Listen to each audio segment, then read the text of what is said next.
Le collectif des victimes de la crise post-électorale en Côte d'Ivoire dénonce les négociations qui se font autour du retour de Laurent Gbagbo et de Charles Blé Goudé. Le groupe a organisé une manifestation ce lundi 10 mai devant le palais de justice d'Abidjan. Il exige l'arrestation des deux hommes dès leur arrivée dans le pays. Pour le président du collectif des victimes, il ne peut y avoir de réconciliation sans justice. L'ex-chef d'État ivoirien et son ministre de la Jeunesse ont tous les deux été condamnés par contumace par la justice ivoirienne à 20 ans de prison ferme. Ils pourraient donc bénéficier d'une grâce ou d'une amnistie.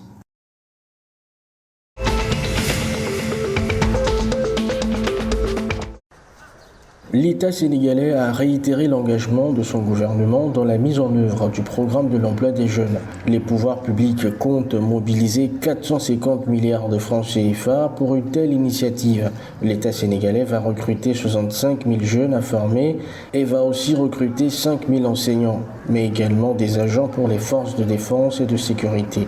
L'ambition du gouvernement sénégalais, c'était d'investir davantage dans la formation des jeunes.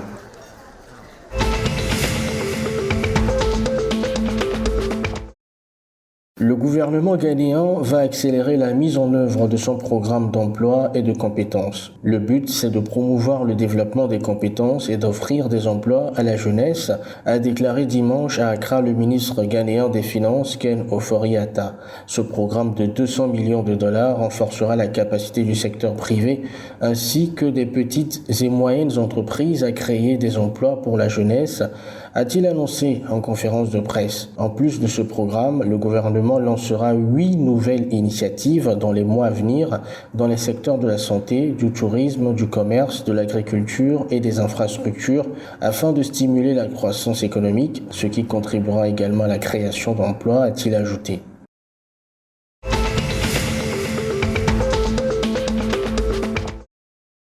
Le partenaire de BP sur le gaz sénégalo-mauritanien Cosmos Energy a annoncé que la phase 1 de développement de Greater Tortue Agneim a été achevée à 58% au premier trimestre. Le chantier doit être livré en 2023 pour le début de la production de GNL la même année. La société prévoit que la phase 1 sera achevée à 80% d'ici la fin de l'année.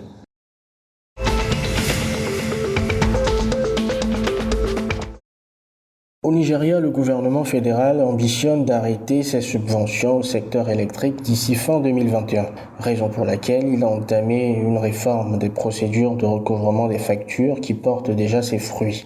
Le chiffre d'affaires du secteur de l'électricité au Nigeria a augmenté de près de 34% en 3 mois. Cette hausse est la résultante de l'intervention du gouvernement fédéral dans le processus de collecte des revenus auprès des sociétés de distribution d'électricité en septembre dernier. Au cours des 3 premiers mois de cette intervention de septembre à novembre 2020, le secteur a réalisé des recettes de 339 millions de dollars, suivies d'une hausse de 34% le trimestre suivant à 483,93 millions de dollars.